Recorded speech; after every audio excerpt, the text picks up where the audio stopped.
আসসালামু আলাইকুম ভাই। আপনার বাড়ি কি এখানে? কথা বলতে পারেন না? কোনো সমস্যা হয়েছিল? অসুখ বিসুখ হয়েছিল নাকি এর আগে? তারপর থেকে আর কথা বলতে পারেন না?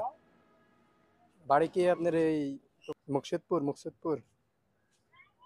আহ, কতদিন যাবত এই সমস্যা? 10 বছর? হাতে যে রবার পরছেন, রবার কি জন্য পরছেন? পুরুষ মানুষের তো রবার কি কোনো বালা পরা যাবে না? মুসলমান না আপনি? তাহলে তো এগুলো পরা যাবে না। আর আপনি তো সবই বুঝতে পারছেন, তাহলে নামাজ পড়েন না কেন? বালা বালা বাদ দিতে হবে, নামাজ পড়তে হবে।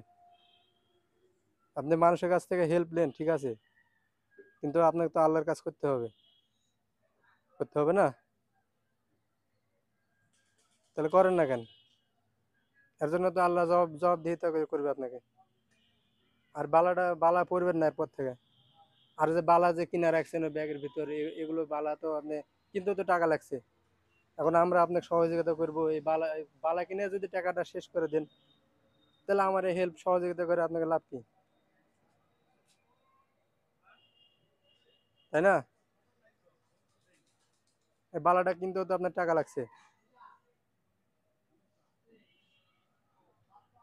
বালাটা অতি দ্রুত খসায় ফেলবেন, পুরুষ মানুষ বালা দিবেন না। বালা কোনো ব্যাস ব্যবহার করবেন না। যদি শখ হয় তাহলে ঘড়ি ব্যবহার করবেন, এই যে আমাদের মতো এরকম ঘড়ি কিনবেন, তাও ভালো লাগবে দেখতে। আর সবই বুঝেন, নামাজ পড়বেন, ঠিক আছে? নামাজ ধরবেন আজকে থেকে। আপনার তো এতক্ষণ উচিত ছিল উজু টুজু করে মসজিদে ঢুকে নামাজ পড়া। সবই বুঝার পরেও এরকম করলে তো আল্লাহর কাছে ধরা খেয়ে যাবেন আপনি। আল্লাহর কাছে কি জবাব দিবেন? আজ থেকে চেষ্টা করবেন, পারলে এখনই নামাজ পড়লেন উজু করে।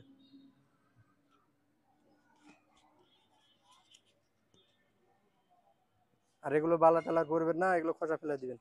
যদি পড়তে মন যায় এরকম ঘড়ি পড়বেন, তাও ডান হাতে পড়বেন, ঠিক আছে?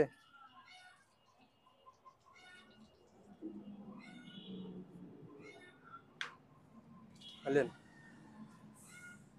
আবার কষ্ট পায়েন না, সতর্ক করুন আপনি। মুসলিম হিসাবে সতর্ক করা আমাদের দায়িত্ব, সেজন্য আপনাকে সতর্ক করলাম।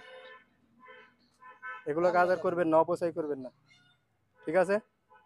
খাবেন, ভালো মন্দ খাবেন, আর এরকম ঘড়ি পরবেন। আচ্ছা ঠিক আছে ভাই, আল্লাহ আপনাকে ভালো রাখুক, হেদায়েত দান করুক আল্লাহ আপনাকে।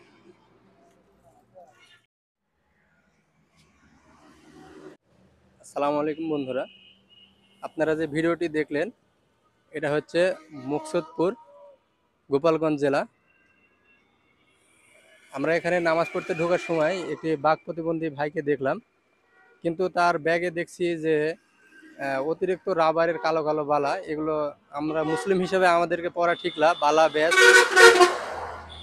সেজন্য তাকে সাবধান করলাম, আর তাকে সালাত আদায়ের জন্য আমরা তাকে দাওয়াত দিলাম, এবং সে সালাত পড়তেও চাইলে, এখন সেটা তার ব্যক্তিগত ব্যাপার। সেটা যদি সে যদি সালাত না আদায় করে, তার দায় সে হবে।